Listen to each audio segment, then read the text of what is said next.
make our way into our first guest here this morning, who is Linda Garson, who is the editor-in-chief of Culinary Magazine and creator of Vine and Dine. Those are some big titles, I have to say. Well, I've always come from a family of women who work and women who start businesses. We're very entrepreneurial. I was born in the same city as Emmeline Pankhurst. That's not a coincidence. So we're talking about the International Women's Day, are we? Yeah, and we brought you here specifically because as an entrepreneur and somebody who is in the field of business, have you ever faced discrimination? I think women have to be tough. I think we do have to fight a little bit for what we want. There's certain areas that are more common than others. In my sphere as a magazine editor of a food and beverage magazine, we do have to look at professional kitchens. How many chefs can you name in this city? Women chefs. You can name a few, but nowhere near amount. A professional kitchen is not a place for a woman, funnily enough, you know. I love to think that when you're thinking about women and men, men used to introduce their wives as, this is my better half. Did you ever hear a woman introduce her husband as, this is my better half? No.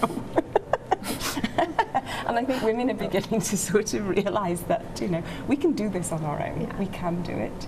And we are doing it. And you're proving it with being the editor-in-chief of the magazine. Yeah, I started it. And like you said, in a food industry that is male-dominant. Very much so. But what about the wine industry? Because you also dabble into that as well. Oh, very definitely.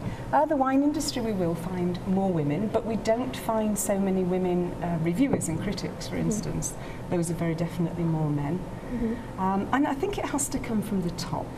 I did Google. We have 10 countries in the world with an incumbent head of state, a woman head of state at the moment, 10. I mean, there have been more, and we do have to look, you know, to people like Indira Gandhi, to Golda Meir, to Margaret Thatcher, who, of course, I'm a product of Margaret Thatcher Society. You know, and it starts there. I mean, huge. Next year, will there be a woman president of the United States in 2016? That would be quite historical, wouldn't it? Yes, and maybe. So when you get into the publishing world with Culinary Magazine, do you find there's discrimination against women at all, or are we pretty on a level playing field? Funnily enough, in the publishing world, we don't have the argument because we are pretty level. If you think of the magazines in this city, 3 of them have women chiefs, editors, not just myself. There is quite a lot of women in the magazine world here. So we do very well there, but there's a lot of other businesses, of course, where we don't do so well. And we certainly need to fight harder to succeed. What would you say, what does that fight look like? When you say we need to fight harder, what does that fight look like? Well, we have to ask the questions, as I say, in my world, why aren't there women chefs so much? We have a few women restaurant owners, but not so many at all. Why is that? What are they doing? You know, are women out there? Are they at home with the children? I mean, all women are working women. Let's face it. You know, I personally don't have children, but I understand it's probably the hardest job in the world. I'll edit a magazine any day before that. So all women are working, but some are working in different areas. Some are in business. Does anyone wonder why that maybe we see more guys in the food field rather than women? Was it initially possibly because that's how it started? They were, you know, the chefs weren't necessarily going to be women initially, and then that culture kind of rolled out to be more male-dominant thing. Not to say that that's the way it has to stay, but that's just when you're trying to break out of those gender barriers in anything.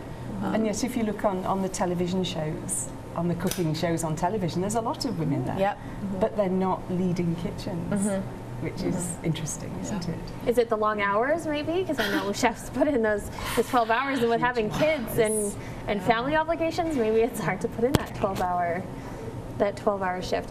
What would you say to somebody young out there, a female who wants to start a magazine or work with a magazine? with a magazine, that's tough. Publishing world, and I think might be talking about the publishing world a little later, is a very hard business. It's notoriously hard financially. You need support, and we are probably going to be talking about Fast Forward, so I don't want to steal the thunder on that one. But really, if you are not supporting your local businesses, whatever sex you are, then you need to think again. But if women are not supporting other women in business, again, we need to look at that and think again. Thanks so much, Linda.